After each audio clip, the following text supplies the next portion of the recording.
Okay, we're going to bring this meeting of the Mayor and Board of Commissioners to order for the Town of Rising Sun for August 28th, 2017. Calvin, can we have the roll call, please? Commissioner Pearson. Here.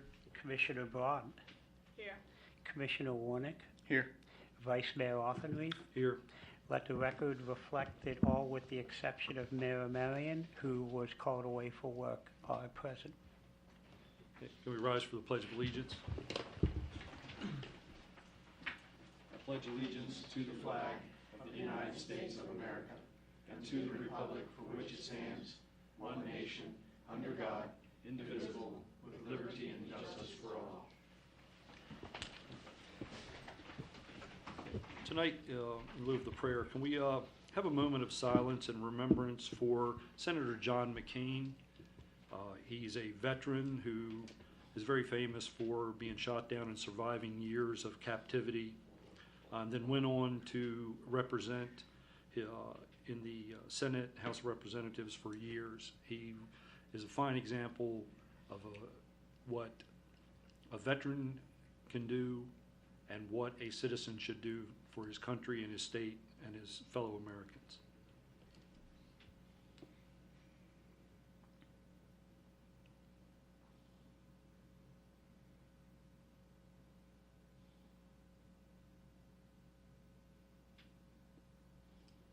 Okay, moving into public presentations, we have a park project report. Commissioner Warnick. So, Aiden, I guess if you want to the podium. We've actually had a lot of scout projects this summer, and I think this is our last one for the summer, wrapping up. But it was by no means the least, or it's still a pretty substantial project. So, and I'm really happy with the results of it. And I'll let Aiden do his presentation, and then I have a few comments. Okay, so I came to you guys about over a year ago to start this project, and now it's just got done. So these are the as-built drawings. On the right, there's the deck frame, and on the left, there's the railing. We switched to a handrail instead of a roll-off rail due to some parts of the deck were pretty high up, about waist level, so we thought it was safer to do the handrail instead.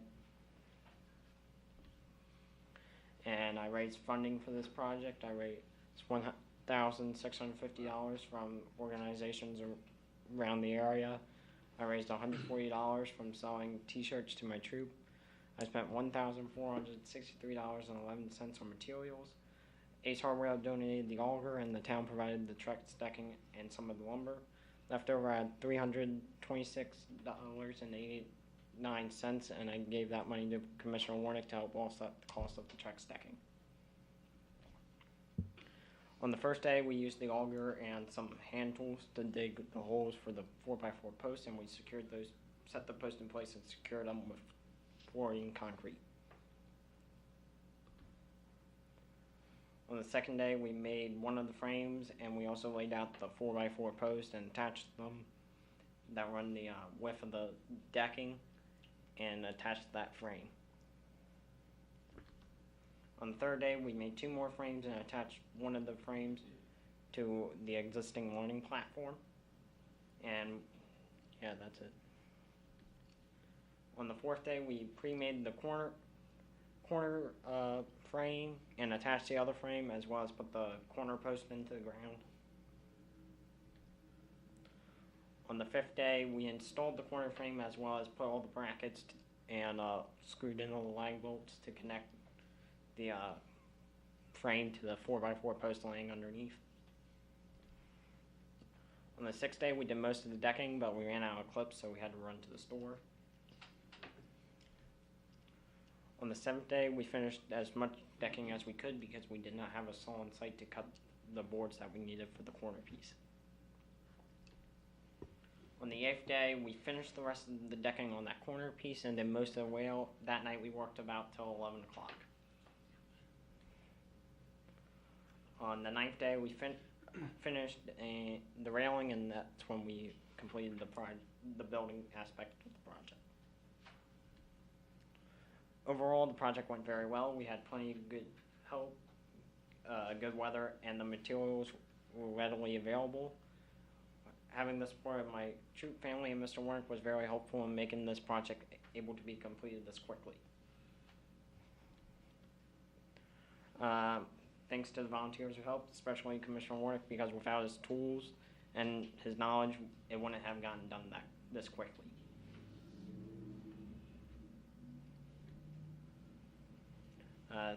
Thank you. Any questions? You did this work down at the dog park? Yes. Okay.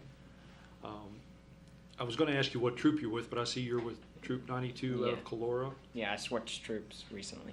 Okay. So.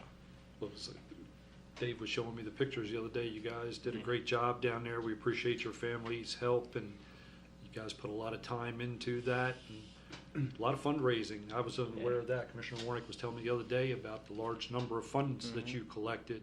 Awesome job there on both projects that you guys did. So it looks great. We appreciate it. Do we have any more brothers coming along? We got some more projects here. One more, Still possibly. here. You guys might start thinking about a Gaga pit. He's interested in doing. He has a project on the, in the works, but it's not looking healthy. And the town projects, every time other projects don't look healthy, the town projects somehow get done, so. So, yeah. Thank you. And with that, I've got here, Calvin, I guess I'll hand this over to you. It's $326.89. We can get it after the meeting. There was leftover funds from the project. I appreciate that. And I'd actually want to say, and I didn't really take the time on the last meeting to really go into this, but I want to recognize Aiden and Ryland. I mean, they, like, good grief, Ryland's project, the rain and the mud and I think I ruined 3 pairs of shoes in that project. They're done, you know, they're trash.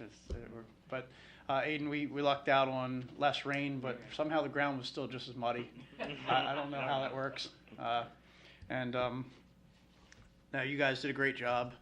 I appreciate you.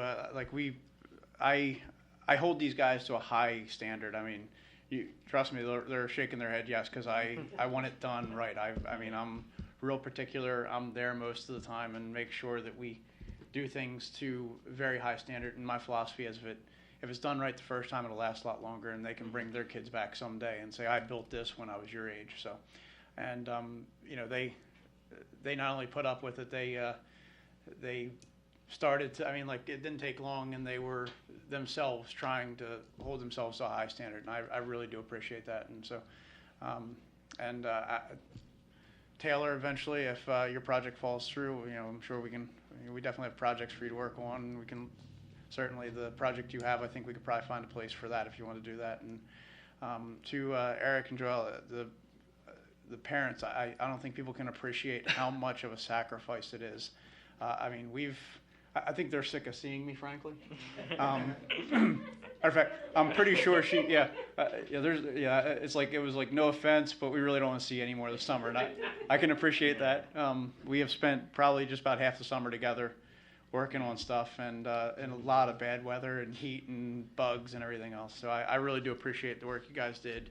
And, Well, I appreciate your work ethic. I gotta tell you, I have not met many people that can outwork me, but you sure did. I mean, there were moments where I was like, I want to go home.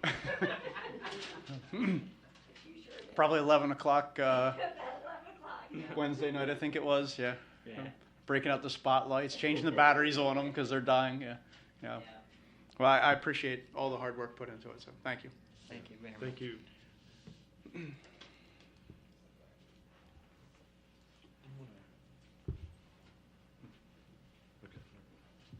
All right, business meeting items. We have a resolution 2018-03. It's Planning Commission appointments. We have a term expiring, and we want to reappoint this citizen to this position. So whereas the town located in Cecil County, Maryland is a municipality organized under the provisions of the Maryland Constitution and governed under the provisions of the local government article of the annotated code of Maryland, and whereas the town is proclaimed as a perpetual entity with the right to pass laws, and whereas the Code of Ordinance of the town contains Chapter 2 titled Administration and Government, which establishes the general guidelines associated with the proper administration of affairs and business for the town of Rising Sun, Maryland. And in accordance with the town charter and other applicable federal and state laws, and whereas this chapter contains Article 2 titled Organization of Government, which establishes the various responsibilities of the mayor and commissioners, creation and structure of various staff positions, appointed consultants, departments, and appointed boards that handle the day-to-day administration of the town government as set forth by the Annotated Code of Maryland, Town Charter, and Town Code.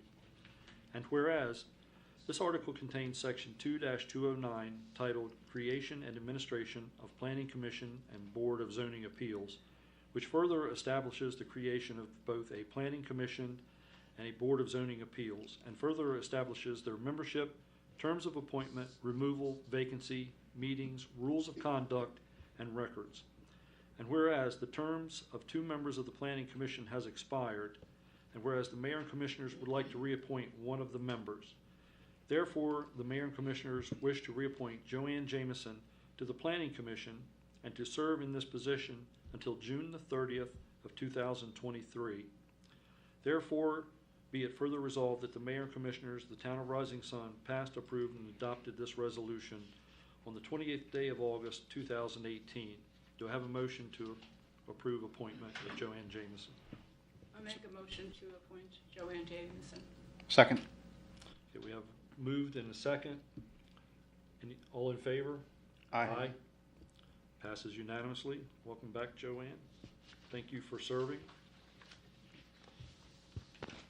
Moving on, citizens input.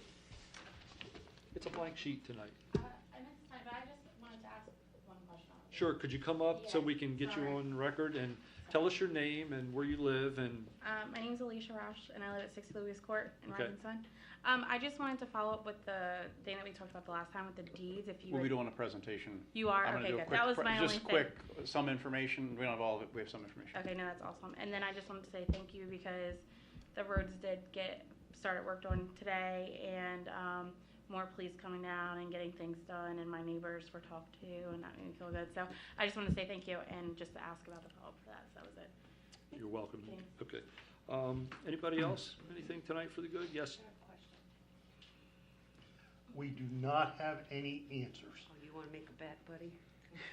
Brenda Maynard at 33 Louise Court. The water lines that are being put up on Ridge Road and stuff, is there water going through them? Not yet, Brenda, and it was one of the things I was going to talk about a little later. We need to get water in them to pressure test them so that they can go back and really smooth out those But why is there sections. water laying up there on the road? There may have been some water brought in to do some testing, On Sunday? possibly. Okay. But I'll find, you know, 'Cause On I just Sunday? Yeah, noticed that's a when I good went up question. there, it's like, there's water everywhere. What, Yeah. you know, I didn't know if there was water running through the lines.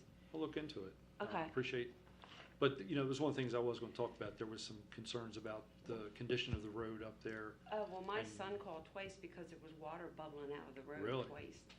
Calvin, you aware of that? No. I came through there today and there was no water. Yeah. Water bubbling would have to mean there's water flowing. Yeah, There should be no water flowing yet.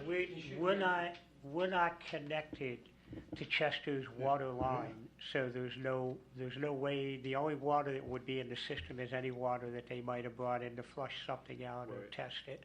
Even testing it, I doubt they're testing it at this point. We'll, Yeah, because there's a hole in the end of it. we'll send something to the contractor. I'll send them an email Okay, tonight, Tom's got, let Yeah. them know. So, I just want to say they do isolate different areas and pressurize it, and if it holds pressure, then they know where, if there's any issues, they go back and correct it. Right. So they don't do the whole line at one time, they do it by sections. All right. depending on Wonderful. between valves and so forth. So Okay. there's a possibility that there could be water bubbling out, or that they were pressurized in the system.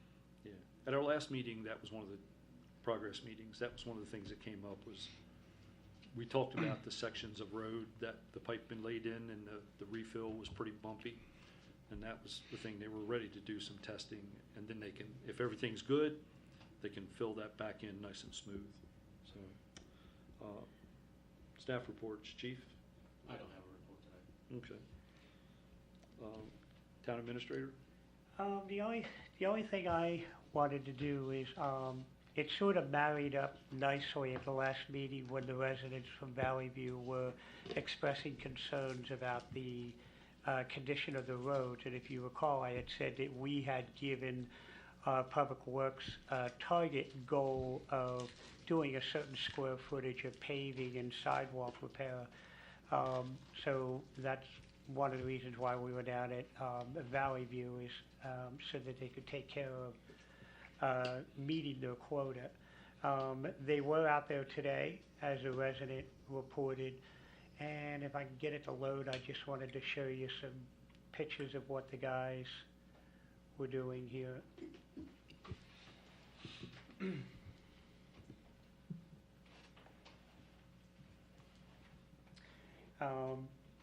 They actually started doing some paving earlier last week. This is on Ryan Drive. And the thing that's really neat here is, I remember a while back there was a question raised about why we were going to be outsourcing the grass cutting. And one of the reasons why is we wanted to free our people up to be doing this kind of stuff. And to sort of give you a perspective of that, if you remember in the budget processes, if we were to pay somebody to do, blacktop patches of this size, we might be talking, $2,000-$3,000 to have a contractor come in, mobilize his equipment and do it. By basically the concept of our guys are being paid 8 hours a day, we're at this point really only paying for the material costs of it. So in reallocating our monies in the budget process, we went out and we leased equipment that gives them a real legitimate opportunity to effectively do some work. So last year, if you recall, we purchased to lease the vibrating roller here in this picture that you can see our people using. We also purchased to lease this mini excavator, which will save us from having to bring contractors in to fix water lines. And today, this is some of the work that they were doing. This was the condition of the road before they started here. Now that's in Valley View. In Valley View, yeah. Yeah, that's in Valley View. And this is a skid steer that we had actually purchased about 4 years ago, multi-purpose skid steer. This is the mini dump truck that we got last year, which gives us the ability to do exactly this. If we were using our 5-ton dump truck, the skid loader would not be able to dump into it, and the mini excavator would have a hard time being able to get into it, and that would require us to use our backhoe. So now you're talking about much bigger equipment in smaller areas, making it a little bit more cumbersome to do the work. So just wanted to show people the investments that were made and how they're being made, or how they're being used. This is the skid steer again, but instead of having our people manually operate a jackhammer, if you've ever manually operated a jackhammer, especially on a day like today, as hot as it was, you're not going to get a whole lot of work done. So this skid steer enables us to put a hydraulic jackhammer on the front of it. It's a lot more powerful than any handheld jackhammer that our people would be using. And then you see you switch the piece of equipment off the front of the skid steer and put the bucket on it and start spreading out the blacktop. And then the mini roller, again, that we leased to own, our people can jump on that. And 5 years ago, our guys were doing, 3x3 patch jobs. Trying to use walk behind a little vibrating tamper on the street that doesn't really do a good job of tamping it down. So we've really increased the ability of our people to actually save money, because again, it didn't cost us a couple $1,000s to have a contractor come in and do this. So, you know, we had given our Public Works a target, a goal to shoot for 750 square feet of patching and 1,000 lineal feet of sidewalks. If you brought a contractor in to do that, you might be looking maybe 10, 11, 12,000 plus dollars to do all that kind of work. So we basically took what we would be paying a contractor in the past and redirected it towards purchase or leasing of the equipment, and we're getting a lot more bang for our buck. So I just wanted to send a shout out to our Public Works employees for doing that. They also asked me to thank the residents in Valley View too, because the residents were very responsive in moving their vehicles. Sometimes we've had some projects down there in the past and we've had to get the police involved because people don't want us to be down there doing anything or don't want to be inconvenienced. Ron wanted to make sure that I let everybody know that the residents were fantastic today. And they basically got all that work done and were out of there by, 3 o'clock, 2:30, 3 o'clock.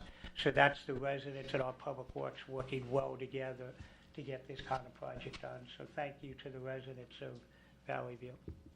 And that's all I have. I have a question about that.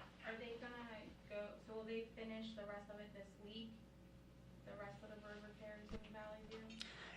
That I'm not sure. I know he was starting there today. I'm not sure what his Okay. schedule is for Yeah, I was tomorrow. just wondering, because that was a huge part of it, but there's still Yeah. like another huge part, so I don't know if people will know to move their cars Right. there. They could just set for the 28th. Yeah, typically, I don't want to think too far in advance for Ron, but on something like this, I imagine that he didn't commit to doing both of them at the same time because of weather, or something else comes up. So I'm sure he'll probably pick a day, maybe next week or maybe even later on in the week, and we'll go door to door again with a notice and let everybody know that, because we don't want to inconvenience people by thinking that we can get more done than what we're actually able to get done. That's all I have. Okay, thank you. Under new business, we have, Commissioner Warnick has an update. Yep, so we've done some research and even talked to some legal counsel on the issue of the deed restrictions on the restrictions on everyone's deeds.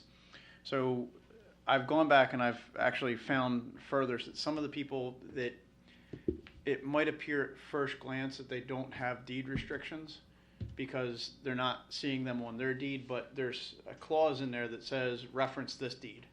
And if you follow back enough, you will find the deed restrictions actually pretty much look like they apply to just about every property in there that they've, now whether they were properly disclosed or not, it's a whole other story, but that said, the town has no legal mechanism to enforce any deed restrictions. So we can't go in there and enforce the deed restrictions. They're effectively a civil matter between the residents, which is typically carried out through a homeowners association.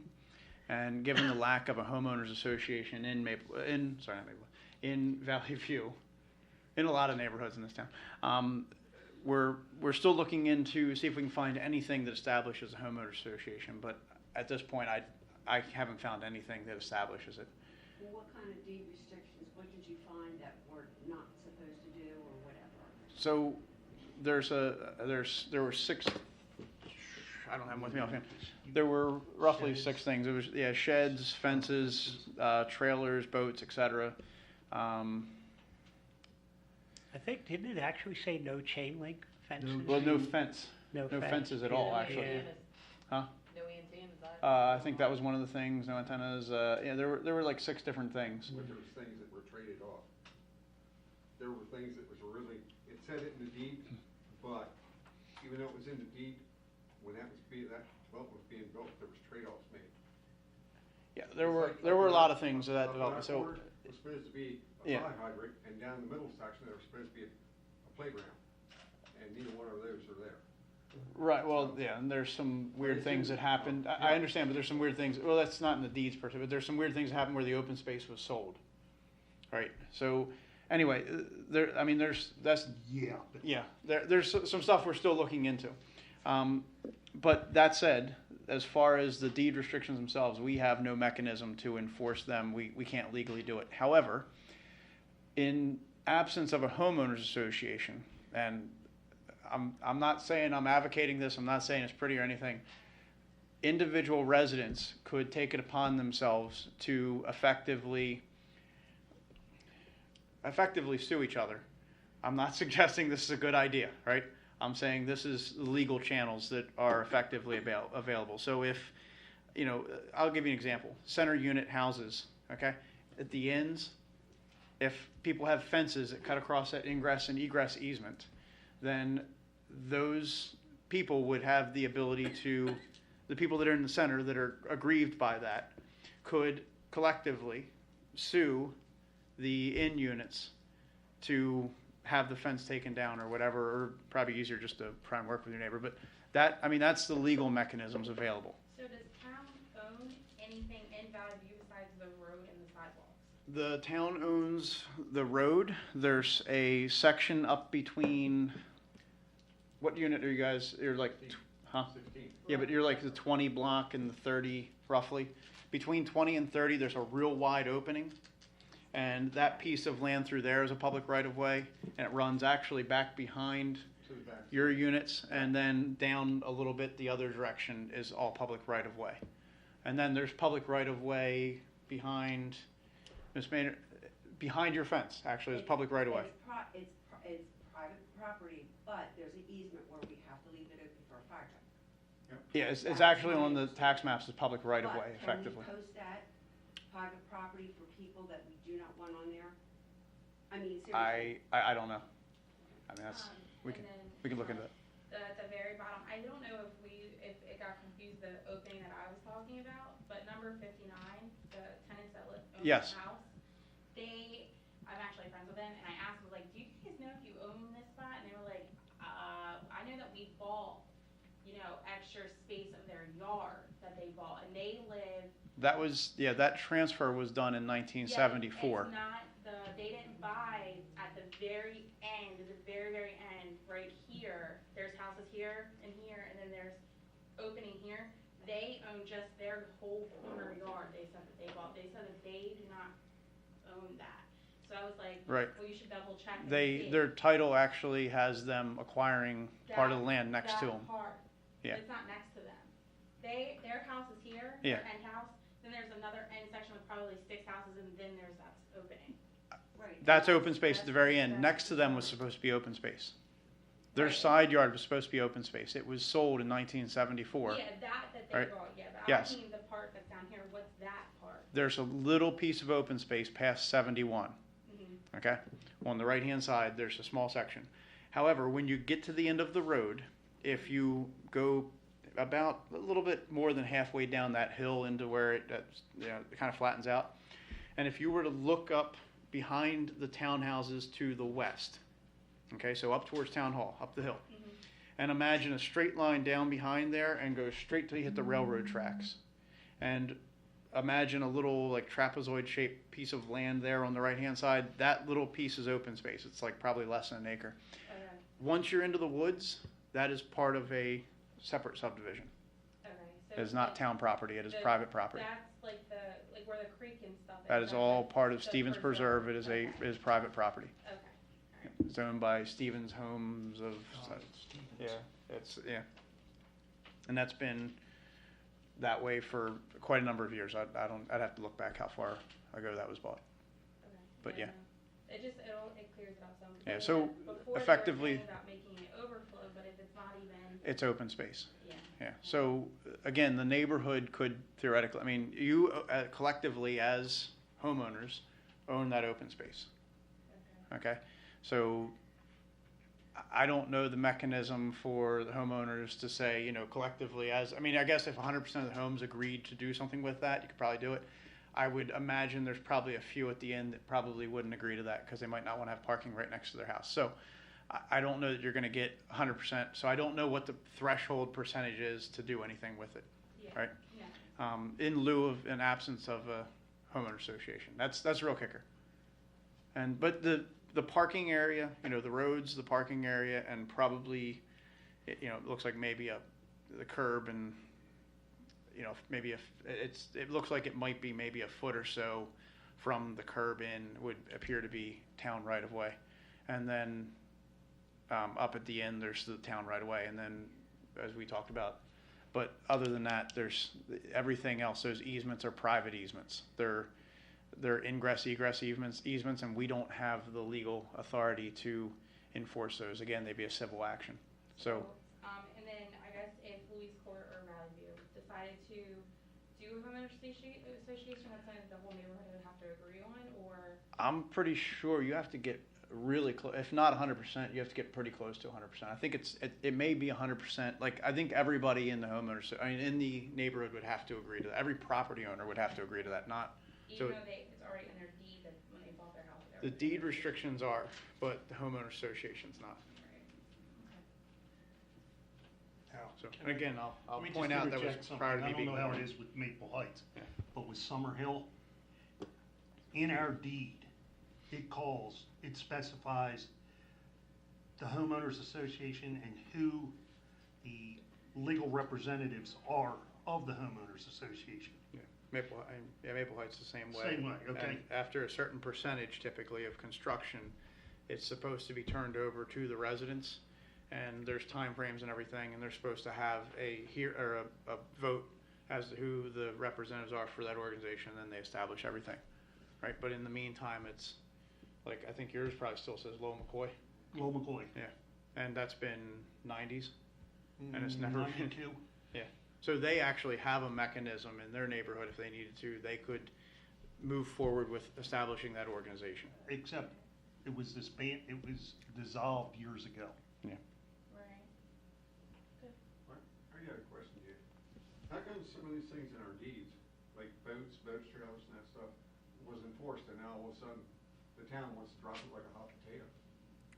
Well, there's a difference between, and Chief, I'll let you answer some on the traffic side. We enforce the town code, not the deed. In the town code, there's some things that you can't have, like trailers and so forth, that can carry so much. But beyond that, we don't enforce any deed restrictions. So you can have boats and trailers in there, is what you're saying? Trailers up to a certain capacity. Yeah. Now, if they were parked up in the grass, that would be a deed enforcement, a deed restriction. Although we have ordinances that I think don't allow you to park in the grass. We might be able to enforce something like that potentially. I don't know. Kellen, correct me if I'm wrong. I believe you're allowed to have one boat or one trailer, but it's got to be off-street parking. Has to be tagged. It has to be. And it had, Can't carry more than 1,000 pounds of weight. right. But I think it has to be off-street parking.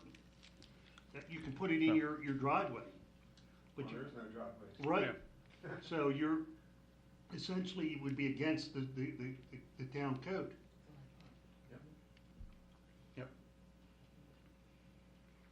So maybe not the answer you're looking for.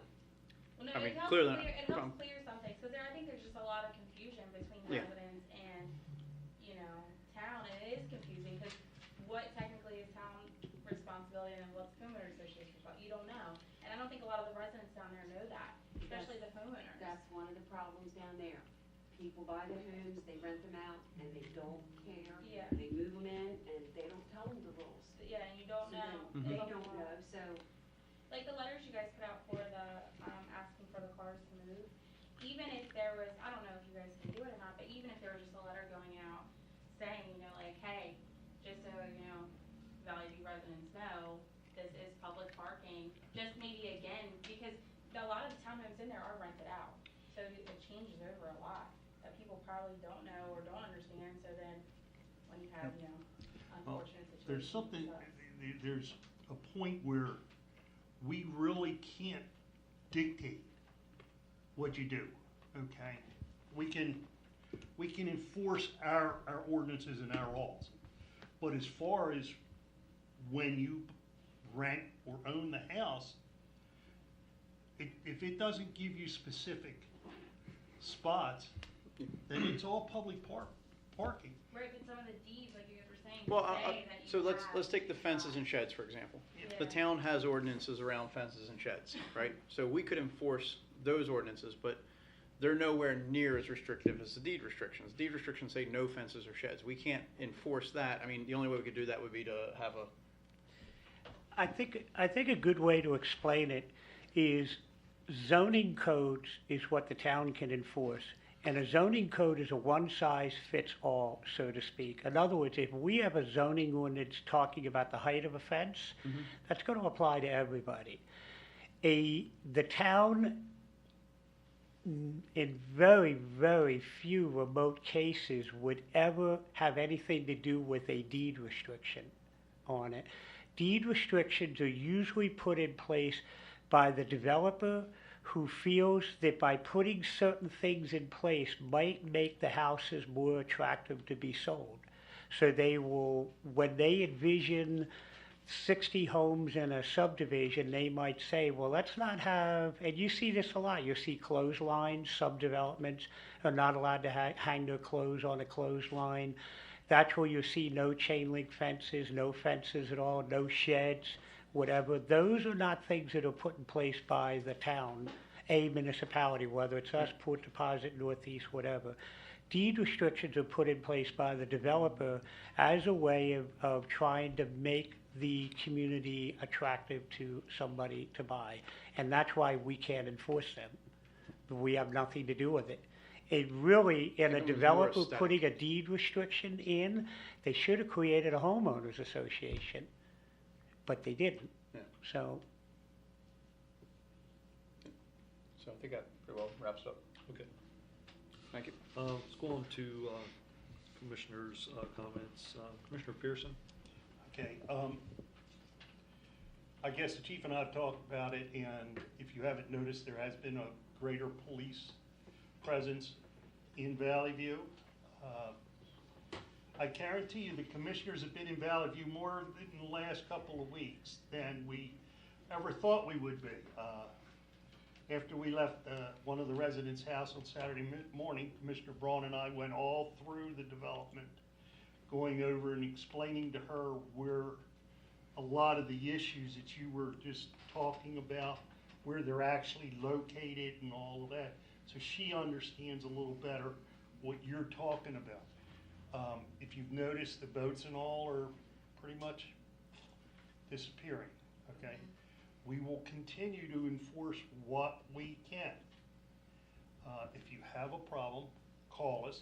You don't call us on the town police line, not 911, unless it's an emergency. And we will come down and we'll do our best to resolve the issues. But we're going to work with you all and hopefully solve some of these problems that you're bringing up. That's all I have. Chief and Commissioner Pearson, I hate to put you on the spot, but something that hit me that I wish you would touch on is, let's not forget school starts next week. Everybody's got used to no school buses for a few months, and could you touch on some safety things to remind people that next Tuesday the world changes, and you know? Yeah, that's true. Your driving behavior should change next Tuesday because you'll see, the little ones out and about walking to and from school. You'll see school buses also. So when a school bus is stopped with the lights flashing and the stop sign out, the arm bar out, make sure you stop. Going around them could cost you a lot of money, or you could actually hurt someone. Make sure you get that done. But again, pay attention because the little guys are out walking around and they will be walking to school. And as I say at every meeting I'm at, if you see something, say something. Criminal activity, safety, pick up the phone and call us. We'll be out and about looking for that. And I hate to tip my hand too much, but we will be out enforcing those regulations the first week of school as a focus. It'll continue throughout the time school's in session, but we will be focusing on people passing school buses, people not stopping for crosswalks, things like that. I know one thing I've seen in the past is Well, of course, you got a whole new group of their first year riding the bus and being at the bus stop. And as you come up on these groups, there's a lot of horseplay going on, running around, and just you never know when one's going to run out in front of you. So even though I don't have little ones in school anymore, it's been weighing pretty heavy on our mind because, like I said, the world changes next Tuesday with traffic patterns and all the kids coming out, and it's going to be different. So just like the chief said, be aware of the school buses stopped and the crosswalks. We can't forget about that. Commissioner Braun, I have no report. Commissioner Warnick, you have anything else to add? Yeah, just movies in the park is hopefully Friday.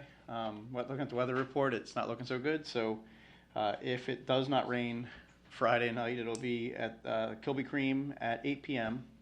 I noticed that our calendar item on Facebook says 6 p.m., but it's actually 8 p.m. It's still light out at 6 p.m. So at 8 p.m. it'll be dark enough for the show. If it is raining, and we'll post updates on Facebook, but if it is raining, the movie night will be postponed to Saturday the 1st.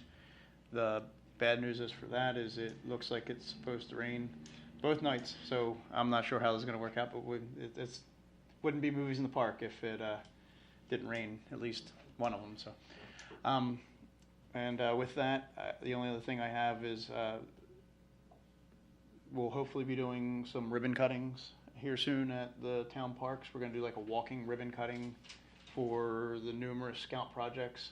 As soon as the ground dries out enough that we can finish putting down some trail surface in Veterans Park. That project is pretty well wrapping up.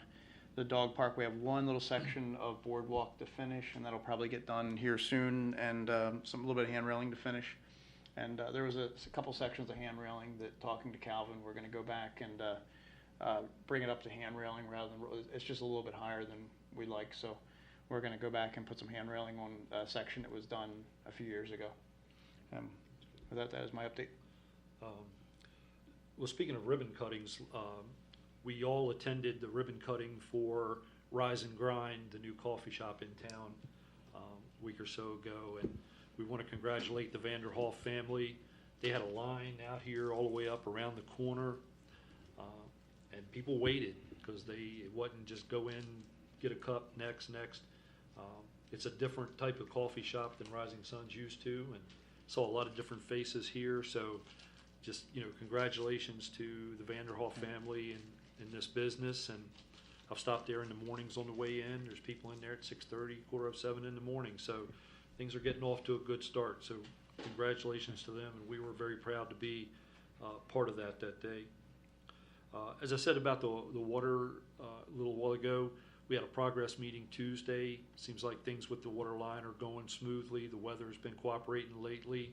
They're getting, pipe in the ground, and we did address the comments we had about the rough road area where the pipe had been laid in, and they said they would try to dress that up a little bit, but they wanted to make sure it pressure tested properly and could have the finished surface done to it instead of doing it and then having to dig it up. So that may have been what the water was, Brenda, and we'll check into it and see if they did do some pressure testing since our meeting, which was Tuesday a week ago. So there's a good possibility they did. So it's coming along. Things are going well, and as I said in the past, now's the best time than ever to start learning to conserve the water. Low flow toilets, low flow faucets, not washing your car too often, not watering your plants, using rain barrels to catch some of the rainwater if you've got an outside garden. Just any way you can conserve. Think of it just like you do when gas goes up. If anybody hasn't noticed, gas is pretty high right now. So you try to limit your trips when gas is up, and so think of it as we're using water so we can adjust to these rates. And we're not the only ones dealing with higher rates. So, it's been a big thing in the news lately about the county raising sewer rates 50% and possibly cutting that in half, 25% over a 2-year period. So that's about what I've got on my report. We've got some upcoming meetings. Planning Commission workshop on Monday, September the 10th, 6:30 p.m. here in this room. Next town meeting, Tuesday, September the 11th, 7 p.m. Another planning commission workshop on Monday, September 17th, 6:30 p.m. And the next town meeting after that, Tuesday, September 25th. We are closed Labor Day, Monday, September the 3rd. Once again, don't forget, school's starting. Lisa, how you doing on fundraiser? Everything good? Done.